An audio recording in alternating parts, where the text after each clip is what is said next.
A paz de Deus, pessoal, tudo bem com vocês? Como vocês estão? Eu estou bem, graças a Deus, espero que vocês também estejam. Hoje a nossa querida amiga e psicóloga, Carla Rodrigues, que atua na Vara de Família no Tribunal de Justiça, veio aqui colaborar conosco sobre mais um assunto referente a filhos de pais separados. Quando nós postamos um dos últimos áudios falando do comportamento dos pais em relação aos filhos durante o deserto, muitas pessoas comentaram: olha só, eu nem tenho contato com meu marido, ele nem participa da vida dos filhos. Ou outros: nossa, minha esposa foi embora e abandonou os filhos também. Então, a gente sentiu a necessidade de gravar um áudio para essas pessoas em que os pais, né, no caso, o pai ou a mãe que foi embora, separou da esposa do esposo e também separou dos filhos, não tem contato. Então, ela nos trouxe algumas orientações e vamos ouvi-la no amor de Cristo e agradecê-la por tamanho cuidado e amor conosco. Amém? Olá, a paz do Senhor para todos que estão ouvindo esse áudio. A gente havia feito um áudio anterior sobre a convivência dos filhos, né, com os pais após a separação. E eu queria trazer um pouquinho mais da reflexão quando esses pais ou mães, né, vou falar pais para ficar mais fácil, englobar todo mundo, não tem esse contato frequente com os filhos. Como que a gente pode estar auxiliando, né? Como que a gente pode estar buscando um melhor convívio familiar? E a Bíblia nos ensina, né? Nos orienta, se possível, temos paz com todos. Eu penso que talvez o primeiro passo para tudo isso seja a busca dessa relação pacífica, né? Como eu já disse, eu acho que no áudio anterior, muitas vezes a gente atrapalha um pouco essa convivência quando a gente quer impor algumas coisas ou quando, principalmente, a gente não conseguiu entender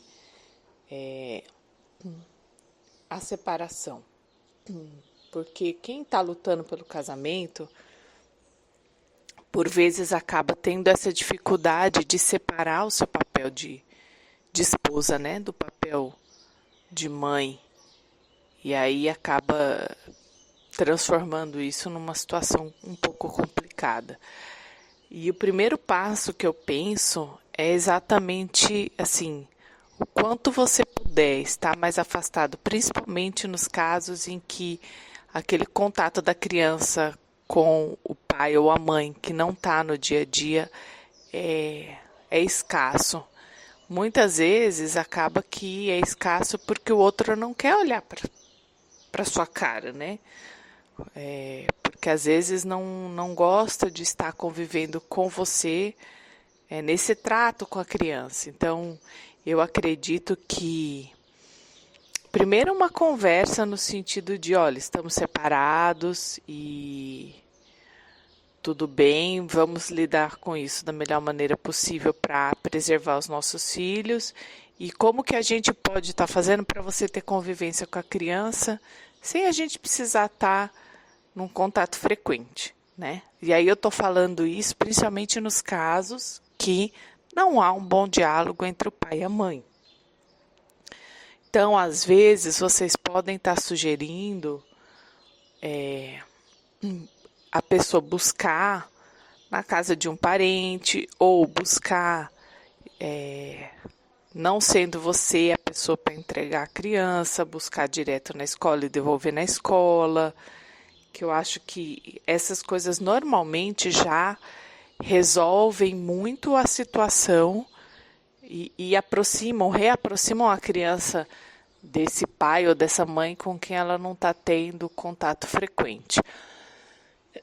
Ou então, você mesmo deixar, né, na casa, por exemplo, de uma cunhada ou da sogra, para que ele possa ir buscar lá Eu acho que são ferramentas importantes. Outra coisa que eu penso, que é o que eu fazia quando o meu marido não estava muito no dia a dia com a criança e que eu via que a criança sentia falta. Eu buscava não estar mandando mensagem para ele só quando a criança precisava de alguma coisa. Às vezes eu mandava uma foto da criança, nada relacionado a mim, mas uma foto ou alguma coisa marcante da criança. Por exemplo, aprendeu a andar de bicicleta sem rodinha. Aí eu mandei o videozinho. Olha, hoje foi a primeira vez que ela andou sem rodinha de bicicleta. Para que ele sentisse também que participa desse cotidiano da criança, ainda que não esteja em casa. E não num tom de cobrança, não num tom de que pudesse trazer uma indireta, né? A gente precisa ser bastante vigilante quanto às palavras. Então, como eu tinha um diálogo um pouco melhor com ele, às vezes eu falava, olha, se você puder, dá uma ligadinha para ela. Hoje ela estava com um pouco de saudade, seria interessante ela falar com você. E aí, quando ele ligava, eu não atendia, eu já dava direto para ela. Né? Se ele ligava no meu celular, olha filha, o papai tá ligando, atende, fala com o papai. Então era uma maneira até de ele não ter que estar olhando para mim ou falando comigo para ter contato com ela. E no caso de crianças um pouco maiores, que já tenham o seu celular, né, o seu WhatsApp, a criança pode mandar, ai, eu acho que é sadio você estimular a criança. Olha, manda uma mensagem para papai ou para mamãe, diz que está com saudade. Ou manda dizendo alguma coisa que você fez de legal na escola, sei lá, em casa, com os amigos. Eu acho que isso também aproxima a criança desse pai ou dessa mãe, né? Eu penso que é um caminho de mão dupla, que não só o pai ou a mãe tem que se aproximar da criança, mas a criança desse pai e dessa mãe, né? Especialmente quando há a separação, que tudo fica muito mais difícil, né, emocionalmente para todo mundo. Então eu penso que talvez essas são algumas ferramentas que vocês podem estar usando, e se vocês têm um bom diálogo com alguém da família, paterno ou algum amigo que possa ajudar nessa aproximação da criança com esse pai, é ótimo. Por exemplo, não no sentido de acusar, mas no sentido de, poxa, eu estou percebendo que a criança precisaria estar mais frequente com o pai. Que forma que a gente poderia estar fazendo para facilitar a criança ver, às vezes uma tarde por semana, 1 hora por semana que seja, eu posso trazer aqui para que ele veja, ou a gente pode estar conversando de alguma forma para você me ajudar. A criança está mais próxima do pai, né? Porque ajuda.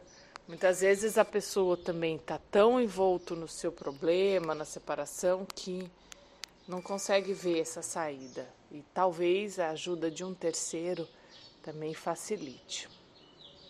E, em último caso, se vê que nada disso resolve, vocês podem estar entrando judicialmente com um pedido de regulamentação de convivência.